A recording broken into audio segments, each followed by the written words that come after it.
breiten Faust an Lanzenschaft, die Zügel in der Linken, so springt des Reiches Ritterschaft und ihre Schwerter blinken. Heya, heya, heya, heya, und ihre Schwerter blinken. Heya, heya, heya, heya, und ihre Schwerter blinken. Hello and welcome to Lex Orandi, Lex Credendi. I am Kenny, and I was just going to bring up today the Mass of the Ages. One of the things that I have tried to do is tell people within my local parish. Unfortunately, most of the people that will even talk to me are mostly elderly people. I've always gotten along better with old people, but I do need to try to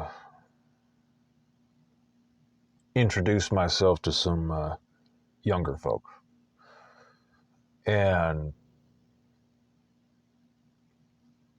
one of the things that made me think to do this particular video was I was asked a question here recently. What is more important, the language or the Word of God? And the problem is that question completely misses the point. It's completely irrelevant, because that is an argument that a Southern Protestant would bring up. And I know, because I used to be one. And that question makes it out like, it doesn't matter how the Mass is done so long as it's done. And that the language is irrelevant, and if it's old, it needs to be updated, and that is the kind of vibe I got off of that question. Now, no offense to the person who asked. I don't know if he subscribed, but I usually try to avoid criticizing people, and I have, for obvious reasons, left off the name of the account, because I do not wish to call out the person by name, out of respect for the individual. But the Mass of the Ages series does actually do a very good job of going over it. The first episode's kind of like, what kind of people go to the Latin Mass. The second one goes through the absolute and just total annihilation of the Mass, and showing how the Novus Ordo is actually a butchered version of the Mass. The best way to put it, it's like if you think of the Mass as being the tree that Christ talks about. Starts out with the mustard seed, it grows, and it becomes the largest of all trees, and then somebody comes along and says, oh, that tree's too big, it's too glorious, and so we're just going to cut off all the limbs and bring it down to a short, stumpy version and try to prune it to our particular liking. That's basically what the Novus Ordo is. It's a completely new Mass that has stripped away the glory of the Mass. And the Mass is not for us. If it was for us, then we could totally do that. We could tear it apart, and we could mishmatch it the way we want. And that's, and that's kind of the problem with that particular question, because it's not about the language. It's not about going and listening to the Word of God. You're supposed to do that on your own.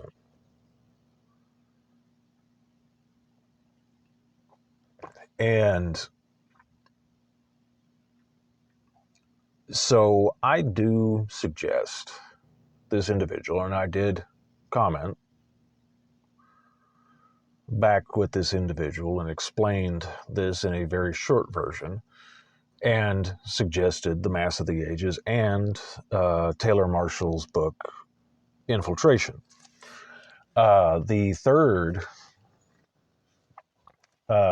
episode of Mass of the Ages does go into Traditionis Custodes, which, for those who do not know, is the document which attempts to limit or hamper people's ability to go to the traditional rite by, basically making it to where a lot of the places where the Latin Mass was growing gets cut back. So, like, I'm trying to remember what state it was, or not state, but diocese. There were, I think, 12 Latin Masses in that diocese. After Traditionis Custodes, he brought it down to like 2 or 3 or something like that. And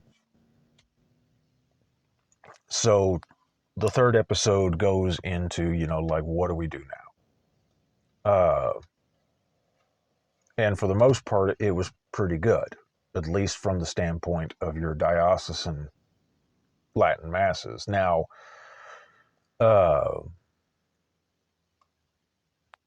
and they probably didn't go too much into Lefebvre. They did go into Lefebvre. They did bring him up because inevitably you cannot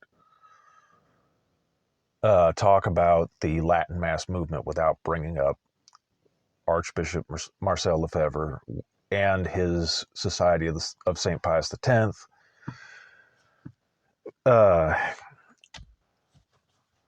And that's one of the irritating things, is that the Society of St. Pius X is a gift from God, as is the Fraternity of St. Peter and the Institute of Christ the King. But all of that would not have existed if it wasn't for Lefebvre. And so the third episode, just like I said, it goes into, what do we do now? And, there were various ways of looking at it. You had the, and sorry for anybody who may not have seen the episode yet, so spoiler alert. They had the old ladies that did the pilgrimage all the way from, I think, Paris. It was somewhere in France. I think it was from Paris to Rome. And they went on foot as a pilgrimage. I'm assuming to offer up the effort to God as they went to Rome, bringing all these letters from the people who were affected by Traditionis Custodes, and personally handed them to Pope Francis. Of course, later they were disappointed because His Holiness, of course, cracked down even further on the Latin Mass after that. And I totally felt them, because I feel the same way in my current situation. Like, they felt that their efforts went to nothing, which I understand that feeling, and I feel that way a lot. Because when you're fighting for the true Catholic faith, when you're fighting for tradition, you're fighting for the traditional Latin Mass, just fighting for tradition in general. In today's world, after the Second Vatican Council, it's an uphill battle. the episode also went into how churches were being, you know, sold off because there's nobody going. And that is the fault of the Second Vatican Council and the Novus Ordo. And so churches were being turned into condominiums, hotels, bars, skating rinks. And it's just terrible and sad to see. And it did get into the attacks on the churches, like Notre Dame or Notre Dame. I've never been sure on how to pronounce that. Catching fire, and then I cannot remember where this church was, but I do remember the story.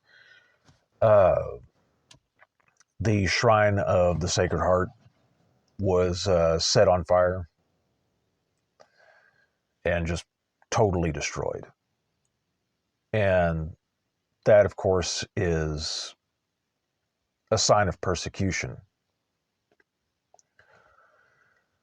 And when you support tradition, when you try to revive tradition, you're going to get persecuted. Now, whether that's a persecution necessarily from the enemies of the church, or whether that's people coming from inside the church, or if it's just a demonic persecution, it doesn't matter. You're going to get persecuted when you try to bring back tradition.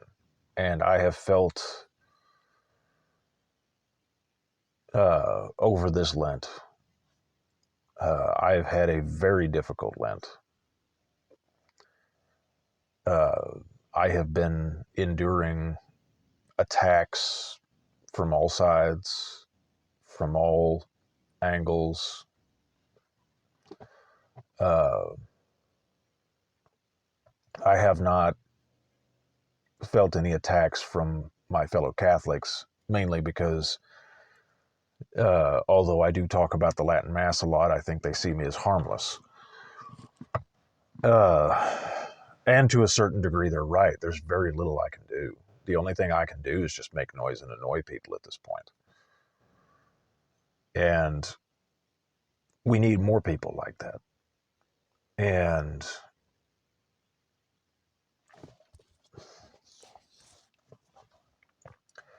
so going back to the main topic, if you watch these episodes, it shows you why the Latin Mass is important, why we need to go back to tradition. And then, of course, it shows just the utter stupidity of liberal infiltrators into the Catholic Church when they created the Novus Ordo. And just the blatant Protestantism that is put into the Novus Ordo.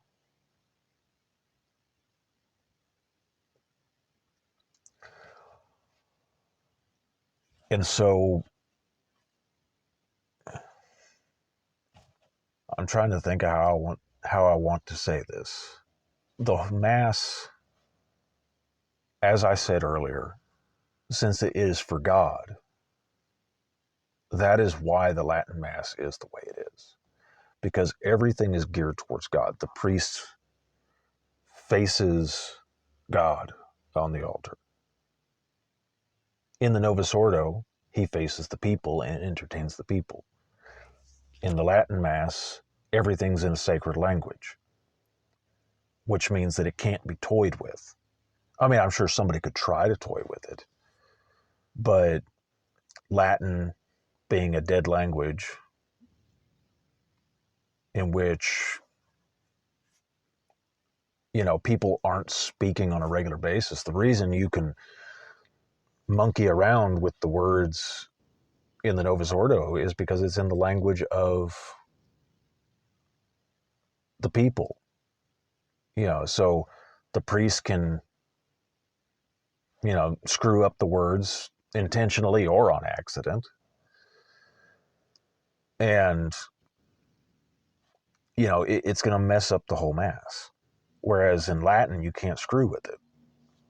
So that is a very important part of it. And I mean, aside from the fact that Latin is one of the three languages that was on the cross, so it makes it so it has become a sacred language, which is why we also do the Kyrie, which is Greek, and then of course Amen is Hebrew.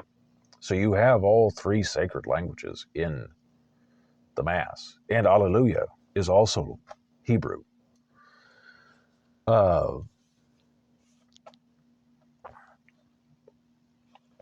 And so to anybody who thinks that,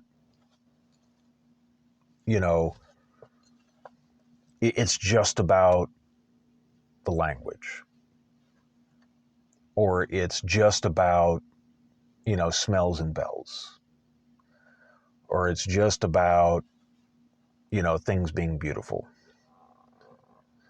Those things are important,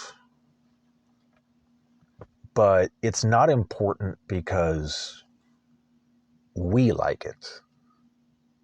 Although we do like it because objectively it is beautiful. But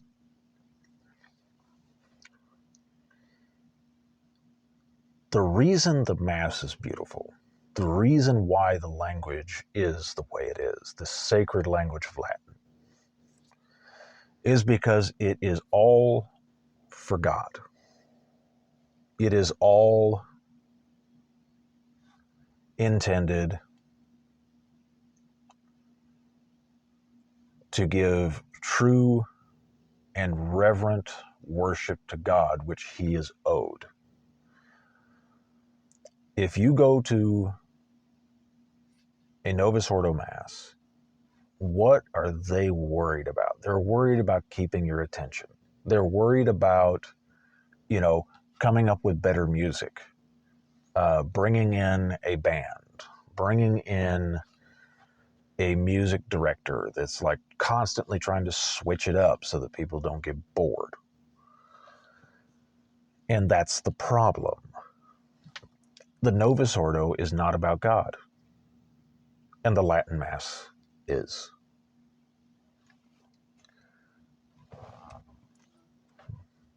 The Novus Ordo is man-centered. The Latin Mass is God-centered. And if you look at all of the ancient rites, even though you have the Eastern Catholic Rite, which is different from the Latin Rite, it is still structurally the same. They both came from the same apostles, which is why they're similar. There are differences, of course, because it's a different rite within the church, but it is still structurally the same. The Novus Ordo, although has tiny bits here and there that are the same, and more so since Pope Benedict restored a few things, but it's completely different. The Novus Ordo is more Protestant than it is Catholic. Receiving the Eucharist in the hand, the priest facing the people and talking to the people. And that's another thing. Like, I remember last Easter, I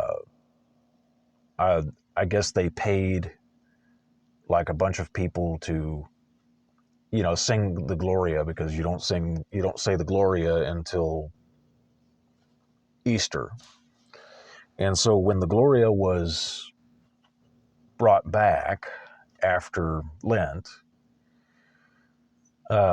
they had like basically a band with I cannot even think of the name of the instruments, but anyway, the stuff that you would expect in an orchestra. There we go. So they did the Gloria that way, and then Father commented after the Gloria, well, that was the most triumphant Gloria I have ever heard in my entire life. And I'm like, that is so inappropriate. Like, when you do the Mass, you're not supposed to make comments about anything. You're supposed to just go in, do the Mass, and then leave. The only time you should be making any comments at all is during the homily, because you're stepping outside of the Mass. That's another thing, and I do remember this from Taylor Marshall, is that in the Latin Mass, if you go through the Missal, there is no section where it says the homily, because the homily is not even part of the Mass. It's not even required. You don't even have to have a homily. And I've been to several Latin Masses, mostly low Masses, but occasionally I have gone to a high Mass where there is no homily at all whatsoever. The priest comes in, he does the Mass, and then he leaves. Well, after the Leonine prayers, if it's a low Mass. Because again, unless the priest has something he needs to say because it's a special feast day or whatever, or it happens to be a Sunday, that's when a priest is going to go and talk. And then that also is when you're going to hear most of the announcements, because you're not going to hear the announcements at the beginning of Mass or at the end of Mass when you go to a Latin Mass. You're going to hear it at the homily if there's any announcements to be made at all, which usually there is, so they'll do that. And they always do it on Sunday because that's when everybody goes. And so just the sheer Protestantized irreverence of the Novus Ordo is why everybody is just flocking to the Latin Mass, and why, and why the Novus Ordo is dying. Because it is an increasingly aging system. All of the entire congregation is aging. The only way that they get any young people there is other than a few families that have stuck with it. It's mostly an artificial injection of converts, or people coming from outside the country that they're still in a devout Catholic country, and they haven't been totally poisoned by Protestantism, although that's starting to change,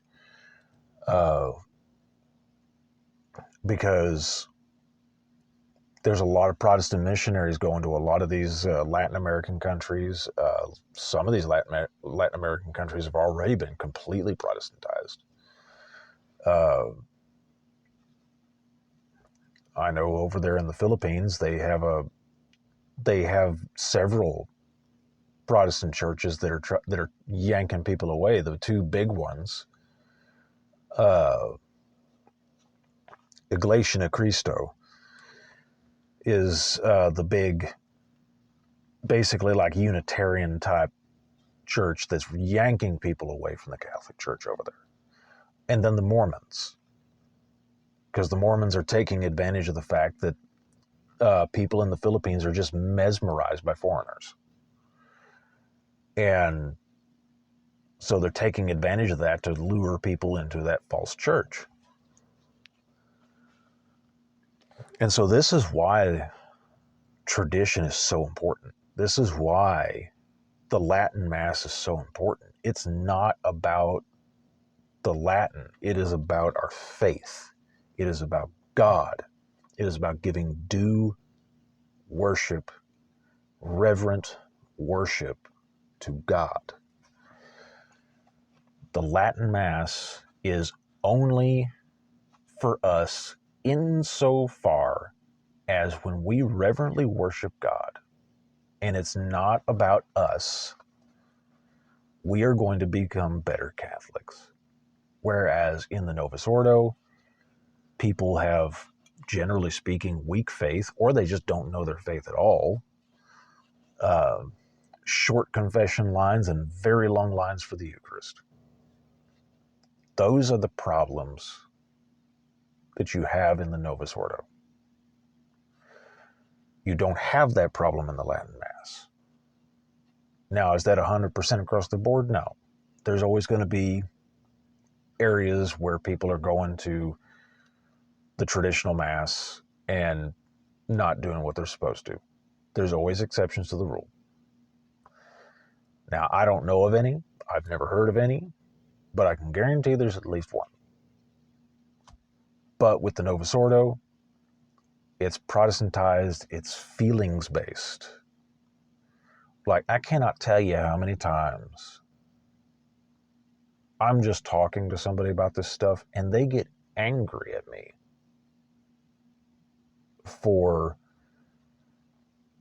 pointing out why the Latin Mass is better. If you don't agree with me, then fine. I'm not telling you not to go to the Novus Ordo. All I'm saying is give us the Latin Mass. Because you know what? At the end of the day, let the boomers have their Novus Ordo, give us the Latin Mass, the Novus Ordo will die out, and then everything will be back to normal. And that is just the way I think it just needs to go. Because if we stick with the Novus Ordo, and this is why I do not believe that the Latin Mass is going to ultimately go away. Because God is not going to allow his church to die. And if we stick with the Novus Ordo, humanly speaking, the Catholic Church will cease to exist if we stick with the Novus Ordo and the Second Vatican Council.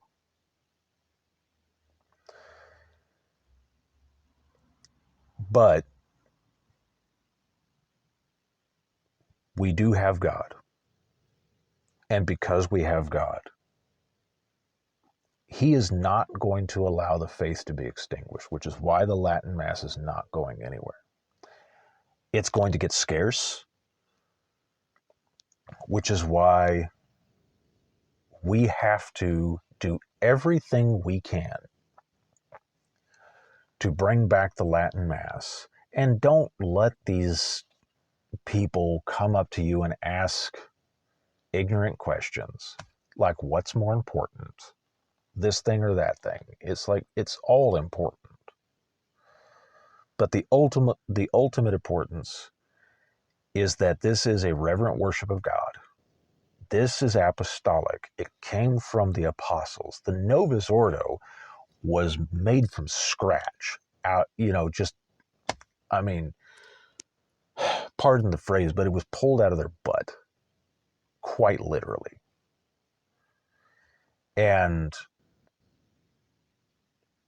Or actually more accurate to say, it was pulled out of Martin Luther's butt. Because if you look at the Lutheran, Anglican, all of the high church Protestants, that's the Novus Ordo. And some Novus Ordos have gone very low church, looking more like, evangelical Protestants that don't have any structure at all. So, anyway, that's all I've got to say about that. So, watch The Mass of the Ages. If you have not seen it, watch all 3 episodes, but episode 2 is the one I definitely recommend you watch, especially if you have any questions about why we even have this debate, why the Novus Ordo even exists, and what's the problem with it. So watch it, promote it to your fellow Catholics. I have not been very good about it all throughout Lent. I have Uh, I have been dealing with some major problems going on in my life with contemplating how to move forward, as well as just, the fact that I can't get to a Latin Mass. And so it's just an uphill battle for me no matter where I turn. Because if I had a Latin Mass that was within a reasonable distance for me to get to, then I probably would be doing much better. Because every time I've gone to a Latin Mass, I always come back refreshed. When I go to the Novus Ordo,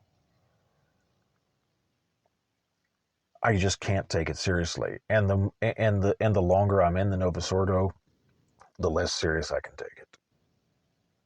Because I see right through the bull, especially now. Back when I first became Catholic and I was ignorant, I couldn't see it because I didn't know any better.